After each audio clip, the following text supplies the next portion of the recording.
എല്ലാവർക്കും നമസ്കാരം. നമ്മൾ ഇന്ന് നോക്കുന്നത് ഒരു ടി പി എക്സ്ട്രാക്റ്റ് റിക്വസ്റ്റ് എങ്ങനെയാണ് പ്രാഥമികമായി പ്രോസസ്സ് ചെയ്യുന്നത് എന്നതിനെ പറ്റിയാണ്. പേയ്മെൻറ്റ്സ് എന്ന മെനുവിൽ പേയ്മെൻറ്റ് റിക്വസ്റ്റും വൺ ടൈം സർട്ടിഫിക്കേഷനും എല്ലാം ഉപയോഗിച്ച് OTC OTVയും ചെയ്യുന്നത് നമ്മൾ പഠിച്ചു കഴിഞ്ഞു. ഇത്തരത്തിൽ OTC OTV ചെയ്യുമ്പോൾ ഒരാൾക്ക് പ്രീമ്യൂട്ടേഷൻ സ്കെച്ച്, അതായത് രജിസ്ട്രേഷൻ്റെ ആവശ്യത്തിന് മുൻപ്, ഇപ്പോൾ ഡിജിറ്റ് സർവേ കഴിഞ്ഞ വില്ലേജുകളിൽ രജിസ്ട്രേഷൻ നടപടികൾക്ക് പ്രീമ്യൂട്ടേഷൻ സ്കെച്ച് നിർബന്ധമാക്കിയിരിക്കുകയാണ്. അതുകൊണ്ട് ഒരാൾക്ക് ഭൂമി രജിസ്റ്റർ ചെയ്യണമെന്നുണ്ടെങ്കിൽ അയാൾ പ്രീമ്യൂട്ടേഷൻ സ്കെച്ചിന് അപേക്ഷ നൽകണം. അപ്പോൾ ഇത്തരത്തിലൊരു അപേക്ഷ ലഭിച്ചാൽ അത് സിസ്റ്റം അദ്ദേഹം ഫീസ് അടയ്ക്കുമ്പോൾ രണ്ട് സൈഡിലേക്കാണ് അപേക്ഷ സെൻഡ് ചെയ്യുന്നത്. ഒന്ന് വില്ലേജ് ഓഫീസർ സൈഡിലേക്കും മറ്റൊന്ന് സർവേയറുടെ സൈഡിലേക്കും.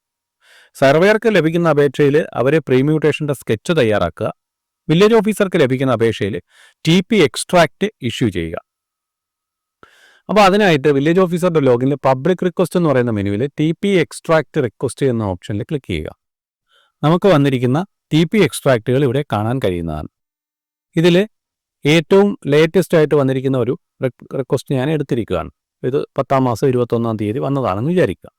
ഒരു LTIN നമ്പർ ഉണ്ടാവും. ഇതിന് LTIN എന്ന് പറഞ്ഞാൽ land transaction identification number. LTIN number ഒരു യുണീക്ക് നമ്പറാണ്. ഒരിക്കലും ഇതേ നമ്പർ വേറൊരാൾക്ക് വരത്തില്ല. ഇതിനകത്ത് ഷോ എന്ന ഓപ്ഷനിൽ ക്ലിക്ക് ചെയ്യുക. ക്ലിക്ക് ചെയ്യുമ്പോൾ നമുക്ക് അതിലെ വിവരങ്ങൾ കാണാൻ കഴിയുന്നതാണ്. ഇതിപ്പോൾ താൽക്കാലികമായിട്ട് ഇഷ്യൂ ചെയ്യുന്ന ഒരു ഓട്ടോ മ്യൂട്ടേഷൻ എന്ന് പറയുന്ന പ്രോസസ്സ് വന്നിട്ടില്ല. ഓട്ടോ മ്യൂട്ടേഷൻ വരുമ്പോൾ വളരെ വിശദമായിട്ട് അത് പറഞ്ഞൊരു വീഡിയോ ചെയ്യുന്നുണ്ട്. താൽക്കാലികമായിട്ടൊരു റിക്വസ്റ്റാണ്. അപ്പോൾ ക്ലിക്ക് ചെയ്യുക. ഇതിൽ അതിർത്തികൾ, എഡിറ്റ് ബൗണ്ടറീസിൽ ക്ലിക്ക് ചെയ്ത് കഴിഞ്ഞാൽ നമുക്ക് അതിർത്തി ടൈപ്പ് ചെയ്യാൻ പറ്റും. അവിടെ അതിർത്തി ടൈപ്പ് ചെയ്യുക. TP എക്സ്ട്രാക്റ്റ് എന്ന് പറയുന്ന സ്ഥലപരിശോധന നടത്തിയാണ് മെജോറിറ്റി കേസുകൾ കൊടുക്കുന്നത്. അപ്ഡേറ്റ് ബൗണ്ടറീസ് ക്ലിക്ക് ചെയ്യുക. ഇവിടെ ബൗണ്ടറി ടൈപ്പ് ചെയ്യുന്നതിന് പകരം സർവേ നമ്പറും കൊടുക്കുക.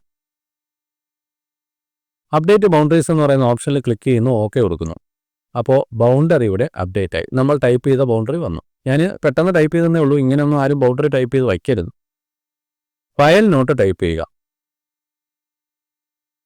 അപ്രൂവ് ചെയ്യാനും റിജക്റ്റ് ചെയ്യാനും കഴിയുന്നതാണ്. റിജക്റ്റ് ചെയ്ത് കഴിഞ്ഞാൽ ഇതിന് അപ്പീലുണ്ട്. തഹസിൽദാരാണ് അപ്പീലേറ്റ് അതോറിറ്റി.